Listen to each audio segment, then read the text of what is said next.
Okay. So the story goes as follows. This is at an archaeologist convention, and the team from Italy is very proud. They say, we discovered copper wires 100 feet. We dug 100 feet deep, and we found copper wires, which proved that we Italians, we had a telephone system 1,000 years ago. Well, the Greeks, not to be outdone, they say, oh, well, in Greece we were digging, we dug 200 feet, and we found optical fibers, which proved that we had digital 2,000 years ago. Well, then someone from the Israeli team says, says, we dug 300 feet down, and do you know what we found? We found nothing, which proves we had wireless 3,000 years ago. In this series, we go back thousands of years and take a look at stories that were Jewish stories for thousands of years. What's so important about stories? What do stories do for a culture? What role do stories play? Any thoughts on that? Yeah. It gets down to the culture's wisdom in palatable form. Excellent. It passed down the culture's wisdom in palatable form. I love the way you said that. Right? So there's wisdom in the stories. What else? What else? What other role do stories play where if we as Jews would be interested in Jewish culture, we'd be interested in knowing what were the stories thousands of years ago? Yeah. Stories usually provide lessons learned. Okay, there are lessons learned from the stories. Very good. Yeah. I'll share. Stories also help flesh out the incidents, flesh out the people. They humanize it, they give detail, It makes it make easier to personal. remember. So part of history, part of a nation's story. One more thought, yeah. Opportunity and vehicle for generations to share between generations. It's a great way to share between generations. I'll take it a step further. I'll say it's not just lessons and wisdom, or to be more specific, I would say stories also share values. A great way to convey values is what's important. Values of kindness, values of justice, whatever your values may be, stories are a great vehicle of conveying those values. Which, by the way, part of what led me on this search to find ancient Jewish stories was that there was something left wanting when I started reading storybooks to my kids. Once they got of age, which now I was putting them to bed, right? I wanted stories. A lot of Western stories have values that I'm not sure are Jewish values. For example, the story of Cinderella. So, what do we know about Cinderella? What's the first thing we're told about her? These are rags to riches stories. She's beautiful, Yeah. right? The stepsisters are ugly. Right? If you go through stories, you go through a lot of Western stories, the hero, the good person, is always beautiful, and the villain is always ugly. And I got to thinking to myself, hey, life is pretty easy. Because if you want to figure out who's good and who isn't, all you have to do is see that picture. If they're beautiful, they must be good. If they're ugly, they must be bad. Is it that simple? No. Is that wisdom for life? No. Is that value? Is that how we value people on appearances? No. And what we arbitrarily or subjectively decide is beautiful and what isn't? So I was very curious what stories were my great-great-great-great-great-great-great-great-great-great-grandmothers reading or telling to their children. So I started collecting Jewish stories, going back to ancient sources, to the Talmud, to the Mishnah, to the Midrash, dating very often thousands of years, 2,000, sometimes even more, and took those stories and gave some thought to see what values, what lessons did they provide. So I'm going to share with you some of those stories, and we'll discuss them, and we'll see what do we take from these stories. But I have to protect myself, okay? Whenever you tell a story to a Jewish audience, you run into the risk of someone telling you, oh, you should have said it this way. You should have said it that way. You know, this guy goes into, he's going camping, extreme camping, so he wants to get a kit for emergencies. He goes into the store and he says, oh, there's an emergency kit. He looks for everything, a compass, a flashlight, Band-Aids, and then there's this box of some matzo balls. Matzo ball ingredients. He's like, what's this doing here? He goes to the proprietor, he says, why is there this matzo ball mix box over here? He says, oh, it's very simple. He says, you get lost, right? And you radio, the radio's not working. You do light flares and no one finds you. When you're really desperate, what you do is you take up the matzo ball mix, you start following the recipe, you start doing the ingredients, and I can guarantee within minutes, your mother-in-law, your sister-in-law, you're not doing it right. You're not doing it right. Right? So when it comes to stories, we care about stories. I have to protect myself. So what I'll do is I'll first tell the stories, but then what I'm going to do is I'm going to hand out the translation, the source of where it's found. So you can see it for yourself the way it's told in the original source, and then we'll examine it. So the first story, this story takes us back to the time of Rabbi Shimon Bar Yochai. Very nice. Shimon Bar Yochai. Does anyone know what he's very famous for today? Zohar. This Zohar. He's credited as being the author of the Zohar, the Jewish mystical work. What else is he very famous for? Once a year, he's in the news. Lag BaOmer. Okay, Lag BaOmer is between the holiday of Passover and Shavuot. And in Israel, there's this massive pilgrimage that takes place. Jews all going to the north of Israel because there is a place where he is said to have been buried, his grave, and people will go there and celebrate Lag BaOmer at his grave. Okay, so this story goes back to his time. He is one of the characters in the story. And it's a story about this couple who's coming for a divorce. Okay? So marriage therapy has evolved and developed since those days.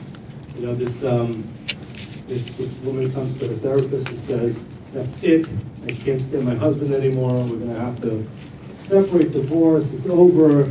It's so, you're describing the whole situation. The therapist thinks there's still some hope and says, you know what, I think there's just a lot of tension in the relationship. I think that there's a lot of anxiety. You know, to help release some of that, I'm gonna advise you that every day you should go running for 5 miles. Every day, run for 5 miles, and after a week, tell me how it's going. So, a week later, the therapist gets a call from the woman, says, oh, have you been following my advice? Yes. Have you run every day 5 miles? Yeah. So how's it going? She says, it's awesome. I'm already 35 miles away from my husband. So this couple comes to Rabbi Shimon Bar Yochai, and they want a divorce. The reason they want a divorce is because they've been married for 10 years and they can no longer have, and they haven't had any children. They've been trying to have children for 10 years. In those days, you know what infertility treatment was like? There wasn't any. There wasn't any. You got married to someone else, right? And that's what's going on over here, okay? So they want to have children, but they haven't had children with each other. They're saying, Rabbi, we need to divorce. Can you divorce us? So he says to them, fine, but look, you're not parting because there's acrimony or you can stand each other. So just like when you got married, you had a party, there was food and drink and all of that. When you divorce, you should do the same thing. Invite your friends, have a party, okay. So they do that. Well, the wife, just to make sure that her husband is plied with drink at the party, and he's drinking and drinking and drinking. And then, at the moment where sort of he's about to say goodbye, he says to her, he says, you know what, I love you so much. Anything here that's mine, in this house, anything here that's mine, you can take. You can pick whatever you want. You can pick any one thing that you want. So what does she do? So, as he sort of, in his tipsiness and falls asleep, calls the servant, she says, take him and bring him with me back to my father's house. And then he wakes up, the next morning, he goes, what am I doing here? She said, didn't you say I could pick one thing? I picked you. Okay? And then they go back to Rabbi Shimon Bar Yochai, and as the story goes, he prays for them, and they have a child. Okay? So what I'm going to do now is I'm going to ask you, if you don't mind, just kindly to pass it out. That's not the story. And you can take a look at it for a minute or two. You can see the text. The text is a little drier than the way I said it. Read it, and what I'm going to do once everyone's read it is I'm going to ask what some of the themes here are. What might be the lessons? What might this be conveying? And maybe a voice of Jewish values, of Jewish insight that this story was intended to convey. So again, imagine parents reading this story or telling this story to their children, whether it's young children or old children.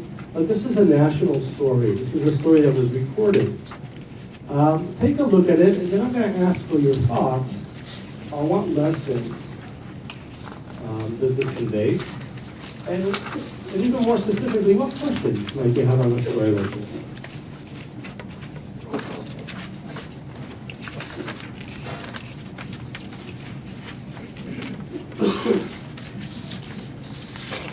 Okay, so any thoughts?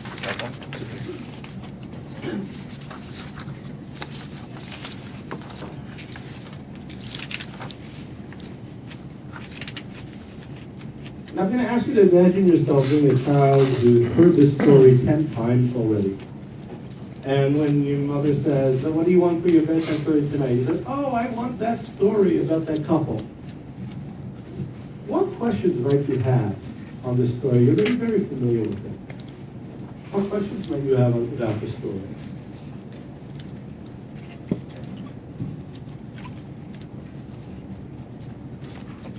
Yeah. Why did she agree to divorce him in the first place? Was it the tradition that after 10 years, if you don't have a child, then you should get divorced? Very good, very good. Why did she agree to get divorced in the first place? So as the story unfolds, it seems that it was more him, right? I mean, when we look in hindsight at the end of the story, right, she's the one who preserved the marriage. She's the one who chose him.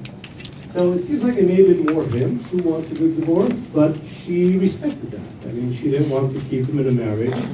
If it wasn't the marriage, if he, you have to appreciate that in those days, maybe he had life insurance, right? He had life insurance, and God forbid, someone passes away, the survivors can get money. People put away money for retirement, right? We've got a lot of things that provide security for our old age or the old age of others. What did they have in those days? Kids. Children, exactly. Children were your insurance policy. They were the ones who made sure that your survivors would be okay. They were the ones who made sure in your old age you weren't able to provide for yourself. They would take care of you. So children wasn't just the way we relate to it today, which is, of course, a child is the most precious thing, but it was also on the from a very practical perspective for survival, people who were children. So she may have respected that, even if that wasn't her preferred way. Any other thoughts on this? Yeah. She said that, or he said, you can pick any good object. And the story shows that she felt that he was the best object in her life. So that means So our the right? love that was shown there. She showed the love. Let me ask you, if the rabbi could pray for them to have a child, and ultimately, as the story goes, they have the child, why didn't he do it right away? Why didn't he do it right away? Here's this couple. They're not, they're not fighting. I mean, the only reason they're divorcing is so they don't have children. Why doesn't he say, let me pray for you? Why doesn't he do that? It's only after this whole story that we say, oh, he prayed for them. Why didn't he think of that before? Any thoughts on that? Yeah. Maybe he wanted them to see for themselves to appreciate what they have. He wanted to give them the opportunity to appreciate this, so he's sort of setting this up. And he gives this advice, right? But he's giving this advice that if they have a party, He's sort of setting it up for something like this to happen, okay? Yeah. To prove their love for each other, he's giving them that opportunity.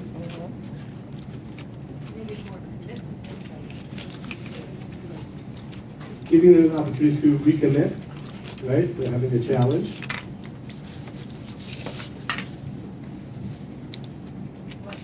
I'm a doubt, I don't believe the rabbi praying had anything to do with their consent. Okay, so that answers the question. But not really. Well, if he believes it, he should have prayed for it before. She gave the image to him. She said, you're the most important thing that are they, you're the only thing I want. And so that inspired him to further action. So that inspired him. Well, let me ask you, right? Let's say you were God and you were deciding whether they had children or not. Okay? Doesn't sound like this changed your mind. Right? Right? Isn't there a more deserving couple? Right? If after all this, and they're divorcing, and she makes a statement of her greatest value, which she responds to and appreciates that, doesn't the story change? Whether they should get a child or not? And I don't mean in absolute terms. Obviously, we don't get to decide this, but you can see how sometimes it may take something. And I'm going to apply it into more human terms because we don't get to decide whether people have children or not miraculously. But isn't it true in relationships that we have that we will go the extra mile for someone once they've shown how important this thing is for them? Right? We had this recently. We were deciding whether or not we're going to send our oldest child to sleepaway camp this summer. She's at the age where some friends are going, some aren't going. It could go either way. And we were talking about it, right? My wife and I, we were on the fence. And then I can't share it because she'll be embarrassed. But she did something that showed us how much camp meant to her, right? But we decided to let it go, right? But it's a real human aspect, which the more we value something, the more likely we are, should we receive it, that we're going to do a good job with it. It's going to mean something to us. So that may be a piece of it here. I'm just trying to jumpstart. I'm looking for other thoughts on the story. Any other thoughts on the story? Yeah. What if the ending had been different? What if it was a different ending? Okay, very good. Very good. I saw somewhere that the definition of a fairy tale is that it ends with, they lived happily ever after. Right? This kid asks his mother, is it true that all fairy tales begin with once upon a time? He says, many do, but some of them begin with, if I am elected, I promise. So this has a happy ending, and that's a very good point. As we'll see, not all stories that we're going to look at have a happy ending. Not all of them have a happy ending. Okay? So would it be different? And I ask you that, would it be different? What would be different? Would it be different? Let's say no, they remarried and they stayed married, they didn't have any children. Does it really change the story? Not for me. Not for me. That's not so much what the story is about. Yeah. Yeah, I think in terms of transmitting values, which you said was talked about at the beginning, it talks about the primacy of the marital relationship within Judaism. How you have to build on that, express that to your partner. That is the core. It's not the parent-child relationship that's the core. It's really the marital relationship. Okay, very good. This is a story that reinforces the beauty of a marriage, right? This is a story that for this woman, and ultimately the husband went along with it, but she clearly was the leader here, right? This woman made a very powerful statement of what love is. A very powerful statement that what being married to this person meant to her. So that's a value. That's a value that comes across. And you mentioned, in a way, and I'm not a child psychologist, and I can't tell you for sure, but I've heard from many people who think to have expertise that one of the greatest things that children can see is that parents love each other. the parents love each other. Even more than the parent loves the child. Which is a very difficult thing. But many parents naturally, it's just, we're wired to love our children more than anything. But children need to see that a parent loves their mother or father even more than them. By the way, even if it's not for real. Even if a parent is just wired to love their child more, in the way they show the affection, who they prioritize in their lives, again, according to people who I've heard from on this, they say it's important, very important, that it be the parent, to be the spouse. So that's something you added, and that might be part of this. Any other thoughts here? Yeah. Because they came to the rabbi and asked for divorce, obviously they have stress and they knew what's going on. Once they reconciliated their differences, there's no more stress. And stress can do a lot of damage to our body. If you combine it to the positive input to the rabbi, that will definitely change the inside of our body to produce a child. Very, very, very interesting. This may have a medical side to it as well, which is it could be the negative effect of the stress and anxiety this couple was experiencing with not having children, kept building up, may have, and again, I don't know this, but this is what you're suggesting, is that the stress itself could have been an inhibitor for the fertility. And then by sort of this being released and being dealt with through this story and the rekindling of the love, that could have had a physiological impact that allowed them to have children. That's for you, right? Okay. Any other thoughts? There's another very Jewish theme here that I think we need to touch on before we move on to the next story. There's a very Jewish theme here.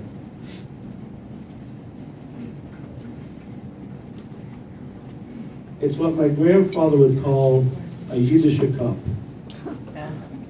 Which is what? I thought first of all that he was saying Jews are smarter, but that's not what he was saying. He explained it to me. He said Jews over the ages have been forced to think out of the box. Because the front door was never open for Jews throughout many, many years of Jewish history. Whether it was persecution, whether it was limited opportunity, the Jews had to learn to think, not in a frontal way, but in going through a back door. Isn't that what she's doing here? Right? Isn't that what she's doing here? She's taking a situation which is bleak as far as the prospects of this marriage, and she's using a Yiddish cup, right? She's using the unobvious way of thinking about this. He says, take any obstacle. So where would the mind go? Okay, what's sentimental to me? What's valuable? What costs the most? If I wanted to resell it? But thinking out of the box is something that has helped Jews withstand the many, many difficult years of our history. Is to think differently, right? So I think that's also something that's a theme in this story. So to summarize, some of the things that this story may teach us, and by the way, I'm leaving you with these stories. What I'm doing here is really giving you these stories. Take them with you, let them sit in your mind and see what they do for you. But I just want to start and open up a bit of the conversation about them so that they truly serve as food for thought. But to summarize, I think we have lessons over here in love, that love withstands all. And that despite this great challenge and despite the very valid reasons they were looking to divorce, especially in the context of those times, survival required that people have children who will look after them in their old age, etc. Despite these great obstacles, they were able to rise above it. Love was able to rise above it. It took one person in this relationship to be the leader, successfully brought the other person around, and always when confronted with a challenge, with a difficulty, think outside the box. Look at it from a different angle. Yeah. In my mind, I would think that something has to be lacking on that marriage was based on the fact that it has a child. That if we failed to break up on her, just because it wasn't. Yeah, and I'm just going to repeat what you said so everyone hears it. A commentary on this marriage was there not something lacking in this marriage if it would, be put to an end because they didn't have a child, right? And I can tell you, I feel the same way you do.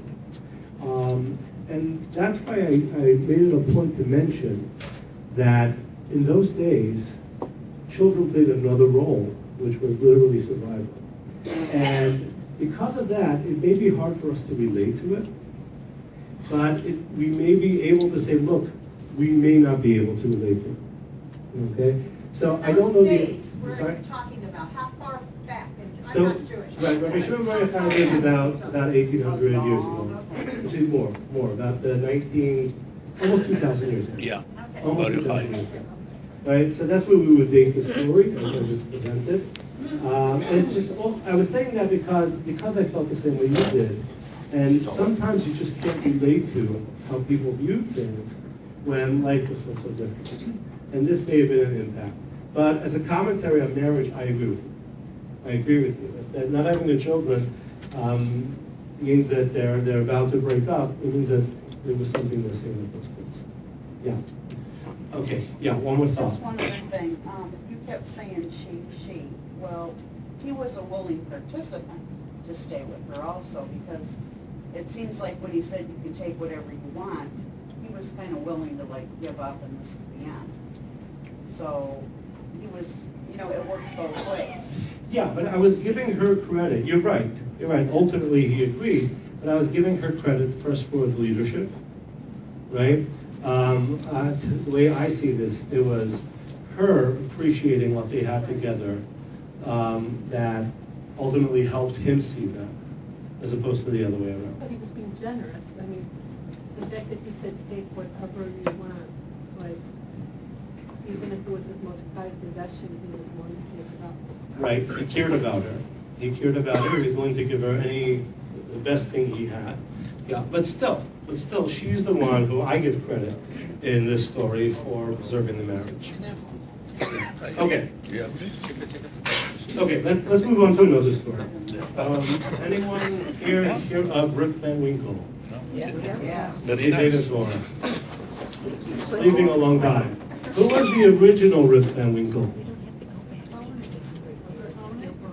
So we're going to see the Jewish story, and this goes back even earlier. Okay, so it's 2,000 plus years.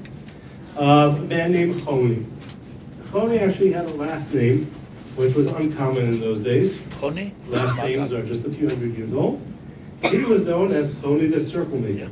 You want to know why he was called the Circle Maker? Yes. So he once was approached. There was a great famine in the land of Israel. There was no rain, and he was approached to pray for rain. And he famously drew a circle around himself. He said, "I'm not leaving this circle until it rains." In other words, he tied himself to the outcome of his prayer. That if there's no rain, I'm stuck here. Okay, so he was known as Choni the Circle Maker. It's slightly reminiscent of I may have shared this story with some of you. So I'll just say it very briefly, but I was once invited by Howard Schultz, who is the CEO of Starbucks, to his office in Seattle. And there was a proposition he had that I was potentially considering working with him on. And I just remember how the conversation started. He said, "Rabbi, what coffee can I get you?" And without thinking it through, I told him the truth, which is, "Oh, it's okay, I don't drink coffee." No greater words of heresy were ever uttered. Right, and I remember him doing this. He got up, he closed the door of the office, and he says, "Rabbi, I'm not letting you leave this office until you let me teach you how to enjoy a cup of coffee." So that was my circle, or my square. That's cute. Right? So that's what Choni was known for. So the following story, which is sort of the story of him going to sleep, and it has two parts. So let me share the story with you, and then again, I'll hand it out so that you can see the text. But let's start with the story. So it says that Choni Hamagal, which is Hebrew for the circle maker, Choni was troubled by a verse in Psalms. There's a verse in Psalms that says that when God returns the captivity of Zion, We will have been like dreamers. Okay? Which, what it means exactly isn't necessarily unanimous amongst the commentaries. But it's when the point is that after the exile, once we return to Jerusalem, it will all have been a dream. Now, does anyone know how long that was? That exile, when Jews were exiled by Babylonia, and then they returned 70. after actually the Purim story. 70 years? It was 70 years. Okay. So now, by the way, the pizza's here. If anyone did not get it, would like more, just deliver the pizza. Okay. So he wondered. He said, "Can a person really dream for 70 years? Or more specifically, can a person sleep for 70 years?" Okay. So this is how the story begins. That Choni would wonder, can a person really sleep for 70 years? Then it goes on to say that he met this man who was planting a carob tree. Carob is a fruit that's not so uncommon in Israel. And he met him planting it. Now the thing is, so he asked the person, he says, how long would it take for that tree that you're planting now to bear fruit? So the person responded, he says, it takes 70 years from when you plant a carob tree until it bears fruit. So Choni challenged him. He says, you're planting it now? Are you going to be around to benefit from the fruit of this tree that you're working so hard to plant? So the person said to him, he says, when I came into this world, I found a carob tree that others had planted for me. Just as my ancestors planted for me, I plant this for my descendants. Wow. Okay? So in other words, no, I won't benefit from this, but I'm planting this for others, for future generations, my grandchildren. That's what was done for me. I'm doing this for others. Then, shortly after this, Choni falls asleep for 70 years. And then he wakes up to find the grandchild of this tree planter. The grandchild is picking carrots. Okay. Then Choni goes back to his own community, where he was assumed dead. And by the way, Josephus talks about Choni dying in his book. And the way he puts it is that it was the Hasmonean feuding rival kings were trying to play him on their side. When he refused to take any side, they killed him. Okay? So one of the commentaries on this story saying, could this story be true? And could Josephus' version be true? Now, I just want to say, the point of this story is not whether it's true or not. Right? The point of most stories are, as we've been discussing, is what lessons do they give over. So I personally wouldn't spend that much time and effort wondering and figuring out, could it be true, could it not be true, does it jive with Josephus? But it so happens to be one of the prominent commentaries says, well, if he fell asleep for 70 years and he went missing, then it makes sense Josephus would, knowing that the fact that these kings were trying to get him on their side, would have presumed that he went missing because he was killed. Okay? But that's an aside. So anyways, here is where it gets very sad, and like I said, not all stories have they live happily ever after, and this is one of them. He comes home and encounters his own grandchildren, and no one recognizes him. Okay, no one recognizes him. And he tries very hard to, he goes to the study hall, and they're discussing things, and he hears people quoting things in his name. And he speaks up, and he says, I'm him. They said, we don't know who you are. Right?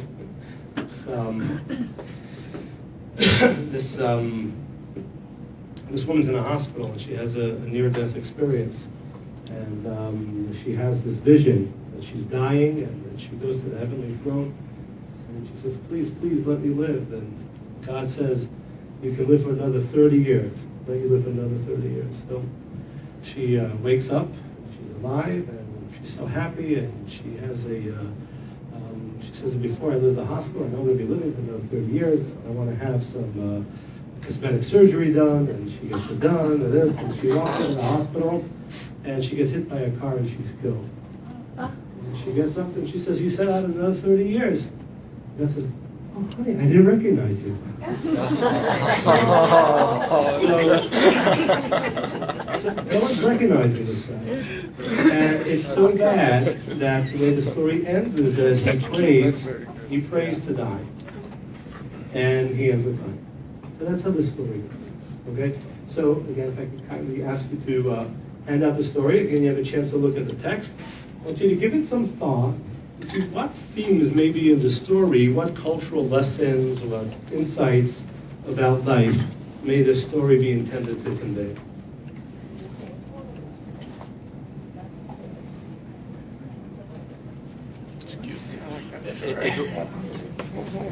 Those quote were in the Talmud. Shir HaShirim Rabbah.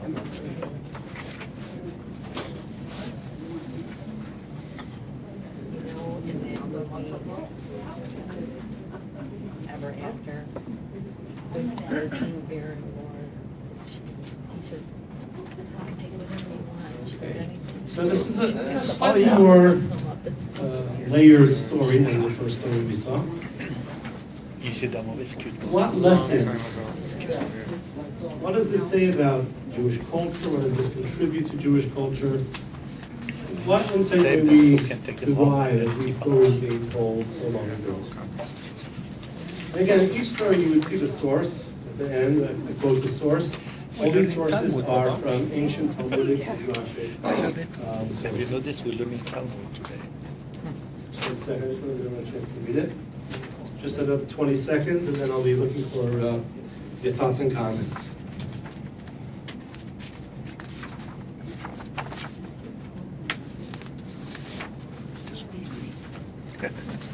Okay, so any thoughts, any themes here that emerge, any lessons, something that you would want to convey to your children that this story may touch upon?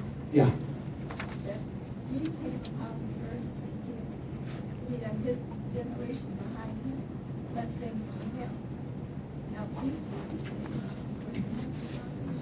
Okay, very good. So this man, this farmer, this person who's planting the tree, right, he talks about him having received from previous generations, being the heir to previous generations, and that carob tree, and then playing that role of in turn giving to next generations. So what does that teach us? Very good. What does that teach us? This guy calling? Helping the next generation survive. We're a continuous chain, right? A way to look at, and by the way, this is very powerful in terms of preserving a culture, right? Is to understand that we're connected. There's a connection between past generations and future generations, and being a link in the chain, I'm receiving, I'm also ensuring for the future. On a very basic level of sustaining, of providing food, it makes that connection. And of course, that connection could be more than just about food.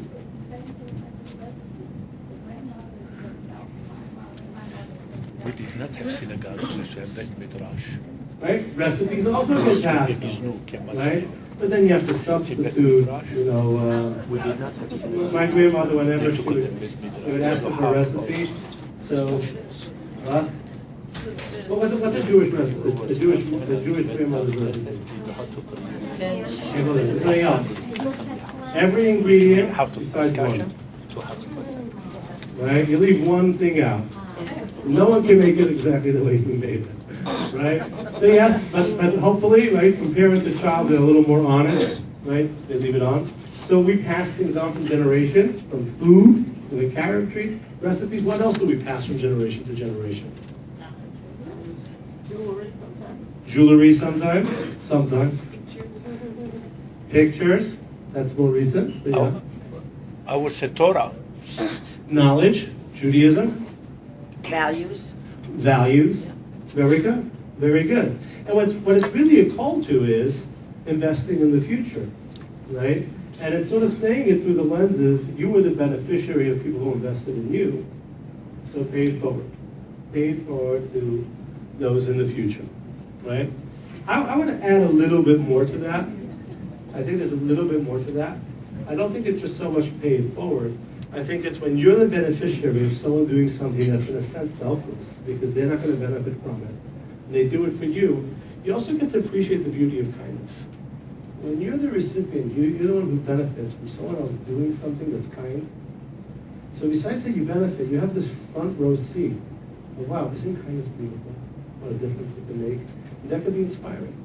That's something that can inspire you to do for others when you're the beneficiary. It's not just the sense of pay it forward, almost like, otherwise you feel guilty, like you should. And it could be also because it's so beautiful. When you're the beneficiary, you know the kindness that someone has done. And you may feel, I also want to be someone like that. Giving, the kindness of just giving. Well, exactly. Well, this is what it is. When you're planting a tree for someone you'll never meet, Just receiving is also. that's the giving also. Exactly. What else? That's a great theme. That's a great theme. What else? Yeah. The story reflects the element of time, that time's gonna go by anyway, so you might as well do something great and wonderful. And also in this story, he didn't think he was gonna live that long.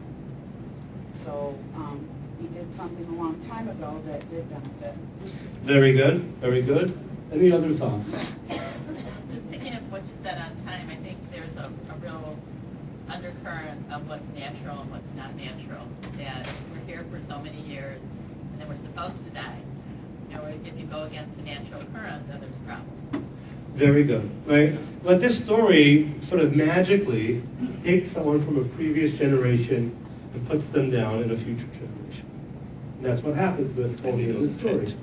So because he's sleeping and he doesn't die and he wakes up 2 generations later, so he's now pops into this generation. Imagine for a moment, people who you know of, maybe in your family or people you knew when you were very young, and imagine putting them here, they'd be at the age of 150 today. Well, what would life be like for them today? And try to imagine, what would life be like for you if you lived to the ripe old age of 150, and you want to be active in that future community at that age? One of the things we see in the story is that in this story it didn't really work. It was so bad, it was so incompatible, that he wanted to die. He wanted to leave. But it's a bit sad to think of that. But what truth does that share with us? What does it tell us about ourselves?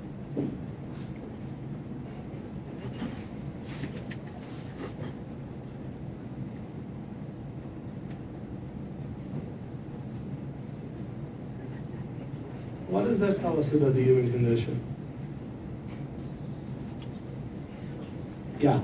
We need to have somebody acknowledge us, recognize us, know who we are, that if you're transported into the future, and even though people may have known of you, they don't know you, and that's hard to deal with.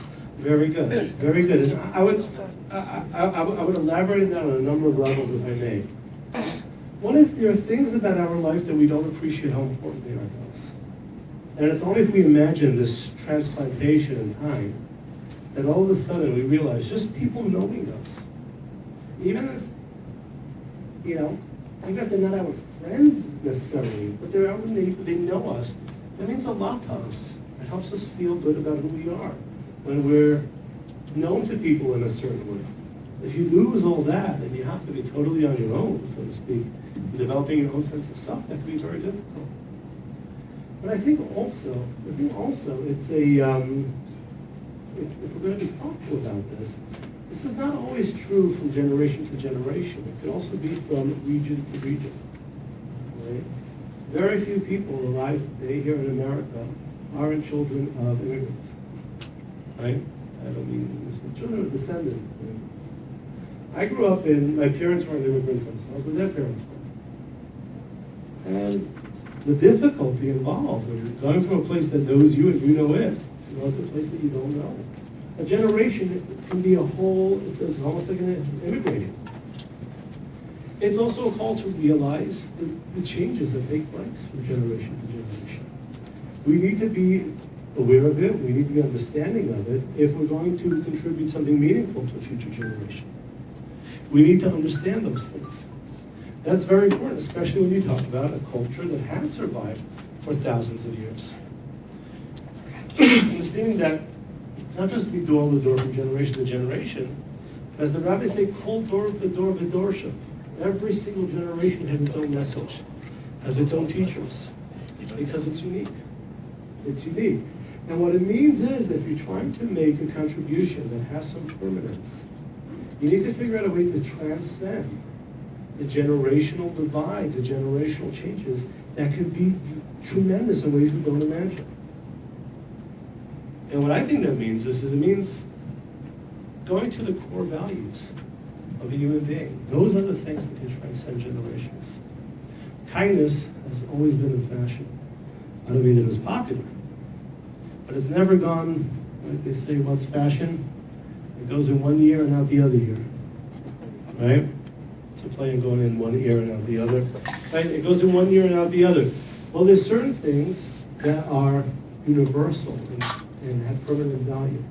Those are the type of things that you may want to invest more in. We want to be putting more of our time and energy to make sure that that's something that we pass along. One other theme, because we're running out of time, and I'm sorry we had a bit of a late start because of the food mix-up here, but I just want to make sure that we leave with this thought also. And this is also something that has sustained the Jewish people, and that is patience. Patience. Here's a story of someone who's working hard. It's not just about that he won't enjoy it, but it will happen later. But who does something now that will take so long for the result to happen? We're in a instant gratification generation, because we can. The tip of a button, you can order yourself a swimming pool, right? And same-day delivery, right? The idea of patience, meaning that you invest in something that has long-term prospects, but you don't see something today, that's where some of the greatest things lie, have patience. They tell the story about this Frenchman, an Italian, and a Jewish guy who were captured by this cannibalistic tribe in Africa. And they're told, we're going to kill you, but you get your wish for your last meal. So the Frenchman wants, French bread and cheese and wine. They say, okay, we'll give it to you. The Italian guy, he wants eggplant parmesan. They say, we'll give it to you. The Jew says, I want strawberries. He says, strawberries? They're out of season. He says, no, I'll wait. One of the lessons here is to wait. Not all good things come immediately. We need to be able to wait, to invest in our own future and in future generations. So thank you very much. I look forward to continuing with you next week.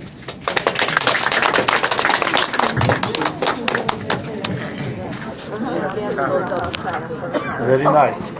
Yeah, take one of each. Take one of each of those. Take one of each of those.